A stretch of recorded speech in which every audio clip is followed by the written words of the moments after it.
Hey there, folks. Have you ever heard of Fyre Festival? You must have.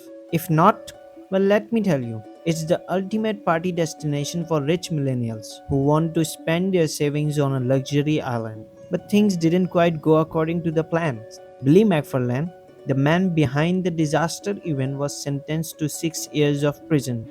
To your surprise, after his release, he is currently working on another business. Let's take a deeper dive into it. The Fyre Festival was organized by Billy McFarland, a young entrepreneur who wanted to create an exclusive music festival for millennials.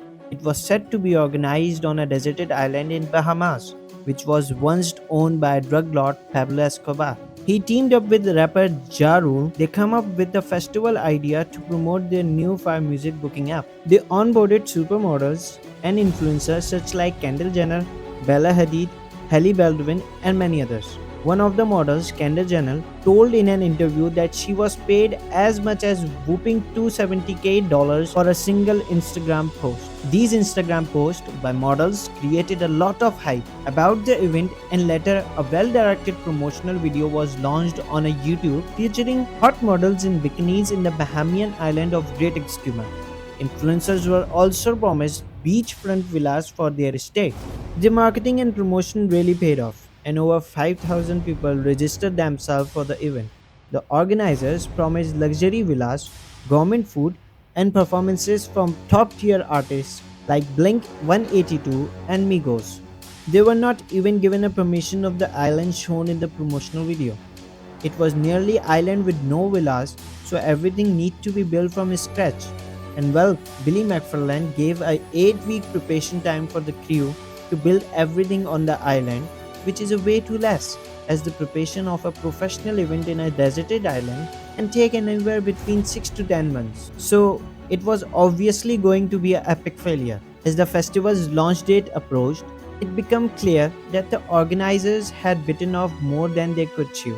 Reports start to emerge that the festival was poorly planned and that the organizers were struggling to deliver on their promises. When the festival goers arrived on the island, they were greeted with a nightmare. Instead of luxury villas, they were given disaster relief tent with soaking wet mattresses. The government food turned out to be cheese sandwiches, and the promised musical acts were nowhere to be found. Instead, they were greeted with a stage that looked like it was made out of a few pieces of plywood. And if that wasn't bad enough, the attendees were stranded on the island with no way to leave. Flights were cancelled, and the organizers had failed to secure transportation of the island, leaving people stranded with no food, water, or shelter. While this was going and getting viral on the internet, all of the models quickly deleted their Instagram post and nowhere to be found.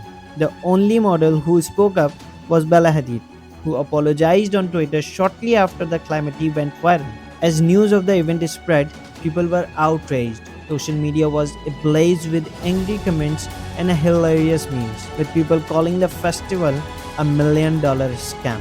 McFarland was quickly arrested and charged with fraud, and the fallout from the Fyre festivals continued for months. Several lawsuits were filed against the organizers, and many attendees were left with no choice but to seek legal action to get their money back.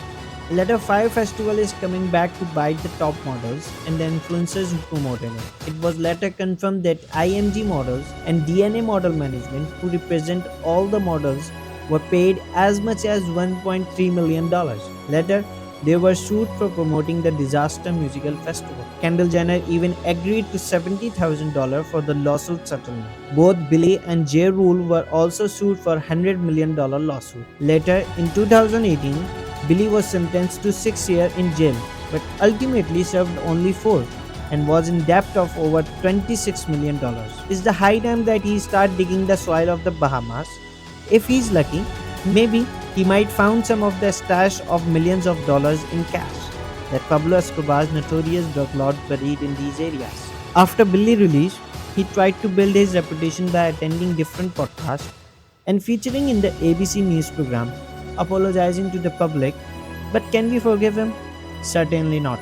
He's now currently working on a new venture, PYRT. This will bring together a group of influential people in one real world and then a live virtual replica of that location will be launched where anyone around the world can join in and participate. Somewhat close to metaverse. Sound interesting? Something is cooking. Make sure to watch out for that and let's see how it goes. This is it for today's topic. Thanks for watching. Let us know in the comments which of the Fyre Festival memes you enjoyed the most. Make sure to like, share, and subscribe to our channel.